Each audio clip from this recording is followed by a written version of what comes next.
everyone, and thanks for tuning in to the Path 11 podcast. This is your host, April Hanna, and it feels good to be back in podcast land.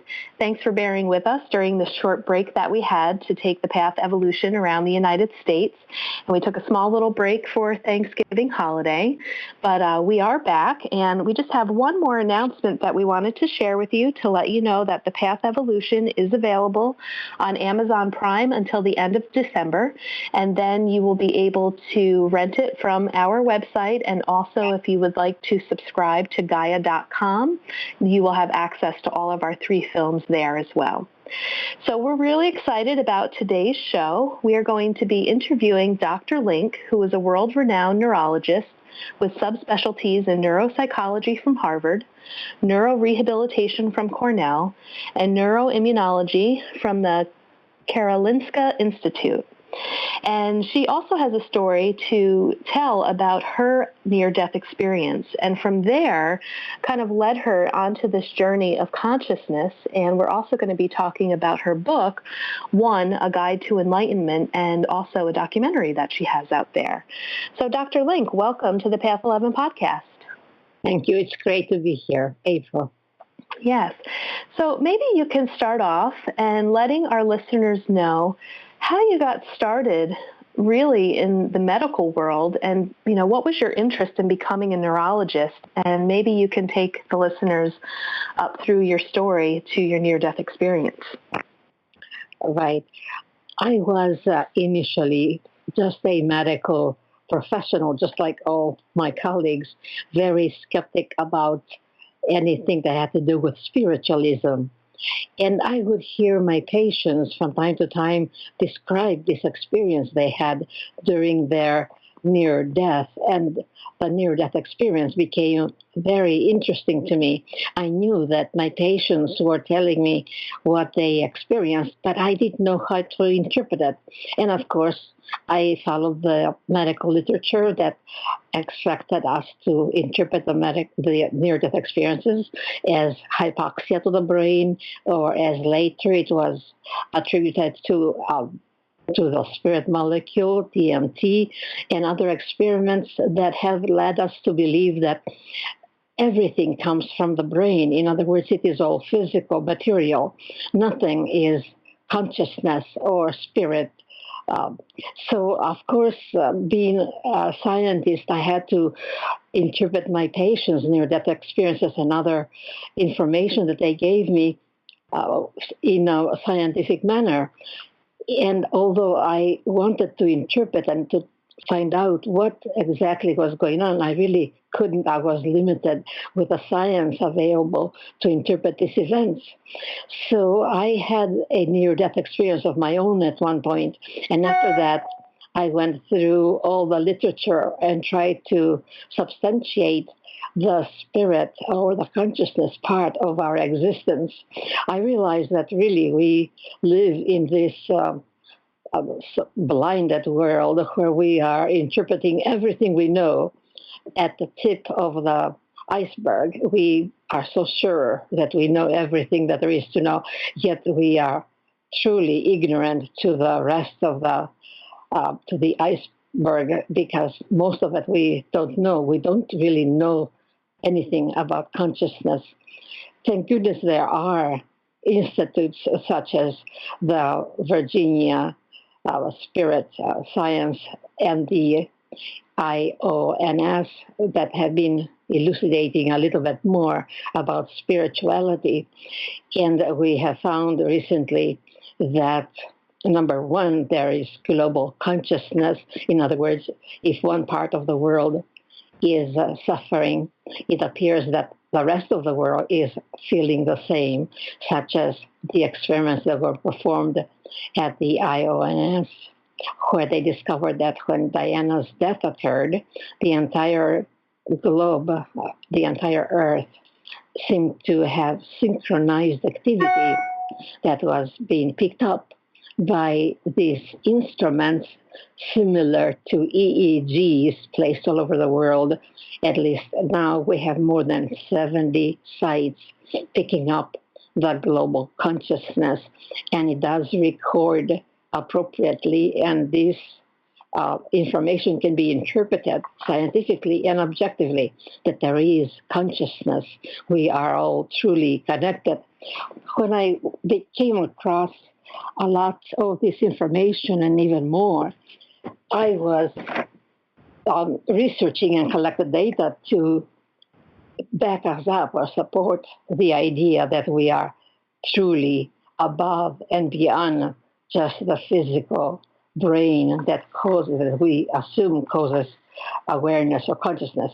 We are a lot more than that. We are truly global spirit consciousness, and we persist and evolve and transform as life goes on.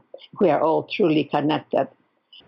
So that is why I came across some of this data, and I tried to help my patients during my career. And I discovered that truly discussing spiritualism or living a more spiritual, positive life has incredible outcome on their disease process. It does alleviate their symptoms, and it does causes remission on all their diseases. And I found the opposite was also true. In other words, lack of positive force or energy or spirit caused detriment to a person's disease and illness, and ultimate their demise. So more experiments were performed throughout the world. One international study, Dr. Sam Parnia was in charge, where more than 2,000 subjects were tested where they had near-death experiences. Some patients who were also monitored with EEGs, they were found to have a flat EEG, dilated pupils, no cognitive signs whatsoever. And those patients were pronounced dead and then returned with a near-death experience story that does not at all support that the brain is in charge of consciousness. So similar experiments I was able to collect, objective data. I was able to put my book together, hopefully to bring a little bit more light and to help those who are interested to improve our condition on Earth and to help, hopefully, improve our species and the extinction that is imminent if we don't evolve as spirits, causing us a spirit evolutionary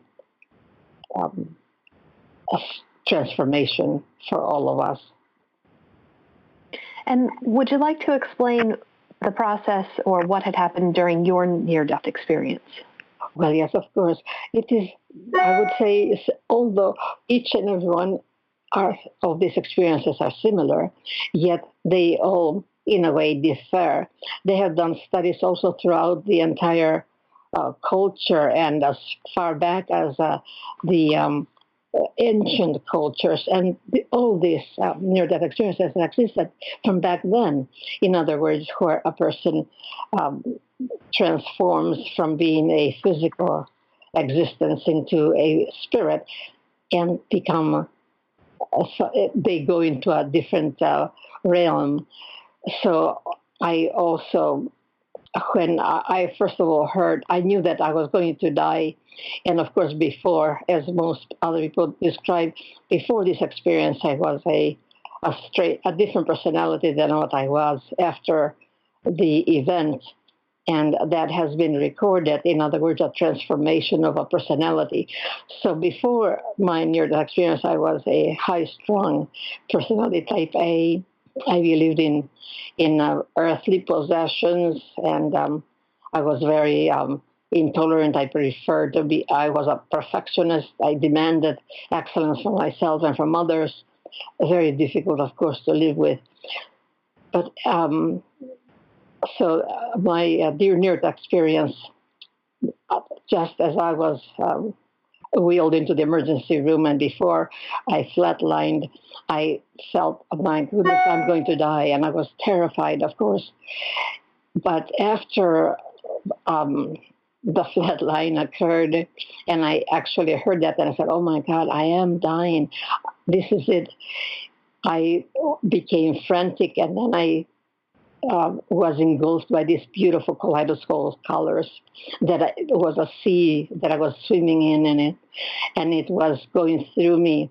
And at that time, at that point, I felt very calm and relaxed, and I felt joy perhaps for the first time in my life.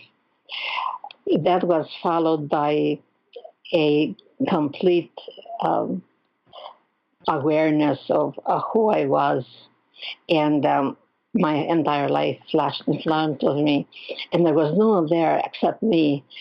I was left alone to judge myself of what I had done, or what I should have done, and what I did not do during my entire life. And I felt really very disappointed at myself. I was very harsh at judging myself of all the things that I could have done and I didn't do, or all the things that I did that could have been prevent or could have been done differently. After that, I lost the awareness of who I was, and I became diffused throughout the entire space. I was it, and it was me. I was huge, enormous, and I had no idea who I was, what I was, or where I was. And then from far away is when I saw this beautiful, sparkling, illuminating light that was coming closer and closer. And I was getting to ultimately be engulfed within this light.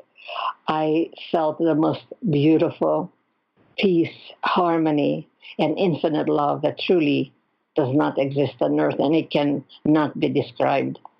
I also had these communications with the infinite, and it was not verbal, it was emotional more than anything. And I was informed of things, and then ultimately I was informed that I had to return. Of course, I wanted to, I objected emotionally, but I had no choice, and I went back into my body in the most agonizing, um, brutal pain I could imagine, because this huge essence that I was went bottled into this tiny little physical condition called body, and it was truly agonizing pain that when they were using the paddles to jumpstart my heart, I did not feel it. And after that, of course, my personality changed completely. I was a more peaceful person, more accepting, and I knew that these material possessions on earth mean absolutely nothing. The past was had little significance, as did the future, because we create the future as depending upon what we do at our present. And the past had a purpose to teach us, and not much more, not to lament over it, but just to accept it and let it be, and to always forgive ourselves for everything, because everything in life has a reason that it occurs, and we just need to take it and learn from it. And the most important reason that we are on earth is to help each other to live until it is time for us to evolve to our next existence, actually, because we, of course, this is not it. Being alive is just a small um, area of our existence. It is actually part of probably many, many other existences that our spirit will evolve through. So when I returned, I knew that I would I would be completely transformed, and I knew that the only thing that I could do is to use my profession to help those who would be interested in transforming themselves and living a more peaceful, harmonious life. Because if each and every one of us did that, then the human condition on earth would improve, and um, our earth might have a chance and the extinction of our species might be avoided. Okay, great. And I'm wondering, I know that when I've done some research on near-death experiences, you always kind of have the other side of the coin of the skeptics that are trying to prove that there is no such thing in science, that this can actually happen. And can you share a little bit about what actually happens within the brain, or what happened during your experience when you flatlined, and how you really can prove that this is actually happening? And I'm just curious to know what you say to the skeptics that say that this really isn't possible and the brain can't do X, Y, and Z and having these experiences, and that they can explain it when you are coming back to life, that's probably when you are experiencing the things that you're telling about your near-death experience story that happens when the brain kind of comes back to life, per se. Exactly. So when the brain is able to create thoughts, and of course we can see the brain simply as a television unit, and of course it is absolutely necessary for us to have to be a television unit and to transmit images and sounds, etc. However, the television set would not be able to originate these events. In other words, it needs to have a connection.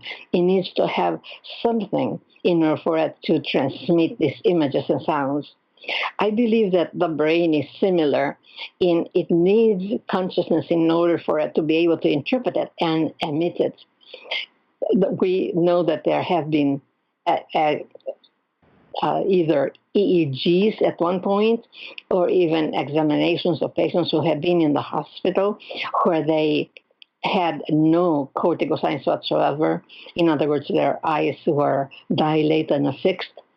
So that means that the brain wasn't working. And occasionally there had been EEGs also performed on the patients, and those had flatlined, and then the patient was pronounced dead. And yet, when they were revived, or they wake up, they were able to recall some the near-death experiences with great elucidity. In other words, they were able to completely recall things that happened to them, and that would not be possible with a brain that was injured or flatlined. So how could that brain, or a TV set that was completely unable to relay any information, have that recall? So yes, I believe that there is a lot more than just the brain being the originator of the spirit, of the consciousness. I believe that there is consciousness that utilizes the brain to relay what the spirit is. Great, thank you. Yes, thank you for that explanation. Now, your book, I had a chance to watch the documentary that you have on YouTube, and one of the things that came to mind when I was listening and watching it was that you had said that a lot of people who go through the near-death experience, like you explained, kind of have this connection with the higher consciousness. Everybody that I've ever heard reporting on their near-death experience says very much of the similar things that you had said, where there's this bliss, this feeling of feeling loved and light, and everyone always says you can't put it into words. And in the YouTube documentary, it sounded like that you used the word enlightenment, that people kind of feel and experience that sense of enlightenment, and people who go through the near-death experience are usually changed. Like you said, in your case, the type of personality that you were before and how you feel after having this experience. And I'm kind of paraphrasing here, but it almost sounded like in the documentary that people, after they have a near-death experience, it's almost like they don't go back to their original selves, that they can always maybe have a sense of more compassion for other human beings, more compassion for being here on Earth, a better understanding of why they are here, and that doesn't really go away. So I'm just wondering if you could talk a little bit more about how is that sustainable for people with near-death experiences? And maybe if I explain this a little bit more, you might be able to help me in understanding it. Because I personally have had and know people to have had some really extraordinary spiritual experiences, and that experience in that moment in time might have changed me slightly, but then it seems like I'll go about my day or my life, and every now and then may go back to thinking about how profound that spiritual experience was, and then but go back to my normal life again, and I don't really feel like it sustains a lifelong change, where when I was watching your documentary, it almost felt like if you have that near-death experience or you reach that point of enlightenment, that you really do become a totally different person. Yes, absolutely, April. You're absolutely right. It is a life-transforming event for the individual that has had this experience. And the reason that I wrote the book is that to help those who are interested to also have a similar life transformation. It is, of course, difficult because a person who has had a life-altering event with the near-death experience, it is difficult to explain what went on. However, one thing is for sure, and that is we become different because we want to, because we transform ourselves. And to transform the type of person that we are takes effort, a lot of effort. And that is why I put into the book all the type of steps that one needs to take. For example, the most important thing is to let go of society's subjugation and to become a more spiritual human being, to live with the principles of being righteous, of having piety, and knowing that only the present, right here and right now, matters, and only the helping each other on earth is the most important thing, and the greatest cause we could possibly have is to help each other live through this life, to know that we are all connected and really nothing else matters other than to have love throughout our entire existence. And by having love for ourselves and others, we can help the entire earth have infinite love for every spirit existing, and therefore all life on earth and the entire and our globe, our earth, our entire earth, to save us from all the negative influence and all the detriment that has been caused upon the planet. So there I have tried to put how meditation might help us come more in tune to our true essence, which is what we must always be connected with. If we can possibly be connected with through our intuition and to follow our intuition always, then we will have a chance of being transformed to the person that we should be. I believe that life transformation occurred in most people with near-death experience. That was almost a crash course, in a way, to enlightenment. But anyone who wishes can also have that transformation, but it's going to take a little bit longer than just the instant that it took for the patients or the people who had that near-death experience. However, it is possible for anyone who wishes. Meditation is a very good way, simply because one becomes at peace with themselves and can listen to their quote-unquote inner voice clearly, and then if they follow their intuition or their inner voice, then they will be led properly every time. And that is all that it takes, is just being more in tune with who we really are. So I have a question, just kind of playing devil's advocate in a sense.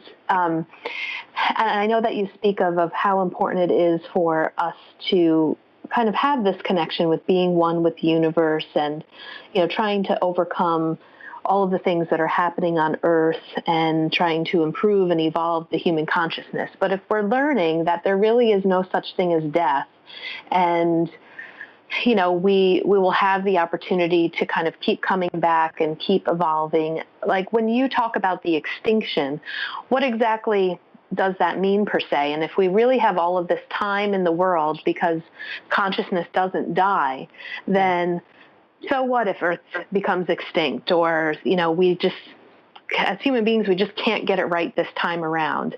To me, it seems like that there's always going to be a chance because we're energy and we're evolving. So if we don't get it right, well, we'll have another opportunity to do that. So why is it so important for us to try to reach this enlightenment, to become better human beings, so there isn't this extinction that you're talking about? Right, absolutely. Of course, transformation, spiritual transformation, is absolutely necessary, and it is the next human evolution, and will take place, of course. And as I said, is the only way for our species to prevent extinction. And when I say that, I mean our physical existence, our species as humans. In other words, the people on Earth, the separated parts. In other words, different countries. We have separated the Earth, for goodness sakes, and we own the Earth in one part, and we own the skies, and we own the waters, and now we even own the moon. How is that possible? How can anyone own parts of the Earth or the skies or the Earth? How is that possible? And how is it possible that we can separate each other? We separated ourselves in countries, in religions, in colors, in who knows what. We are separating. We are destroying the essence that gives us as physical beings alive, and that is the earth. We destroy the waters. We try to consume its resources. That is what is causing the physical extinction of us, of our human condition on earth. And that is what we need to prevent. If we become transformed, evolve as spirits, and become one enlightened human, I should say, not even human, really, spiritual essence, then we can prevent the extinction of our planet, meaning we can prevent the destruction of our earthly home. Because, yes, we need to have an earthly home in order for that phase of ours to exist. Otherwise, the phase of our human physical body will not be able to exist. Therefore, it is similar to destroying the television set. If we do not have a television set, then our consciousness will not be able to be transmitted. So we destroy our world, then our physical plane will not get a chance to be expressed. Now, is that the only plane we have? No, I believe that we simply don't know of all the planes that our spirit has to transform. But the physical presence is one of its existence. It is one of the transformations that we need to go through. Being spirits, we probably have more universes, quote unquote, to exist in. Great. Thank you. Thank you for that explanation. Now, I had the opportunity, like I said, to watch the documentary on YouTube. Is the book that you wrote similar to the information that is in the documentary, or do people get something a little bit different if they were to purchase your book? Oh, yes. The book, of course, has a lot more because it does guide the person to evolve and to achieve enlightenment through meditation, through exercising the intuition, and always being able to follow it. And that is what the book is all about. It is a very, very small little handbook. It is like a small manual to guide anyone who wishes to become enlightened. So it can be carried in their pocket and referred to periodically. So yes, of course, it has the instructions of how to become enlightened. Great, thank you. And would you like to let people know where they can find your book and also watch your documentary? Well, yes, the book is sold at Amazon and at Barnes and Nobles, and the documentary right now is on YouTube. And we are hoping to divide it because it is rather lengthy. It is about 1 hour and 10 minutes. However, we intend to cut it down into smaller portions, so approximately 10 minutes each. So it will be easier to be able to go through it and sit and absorb all that it has to say without being tiring. Great. And what's your YouTube channel handle so people can subscribe and find it easily?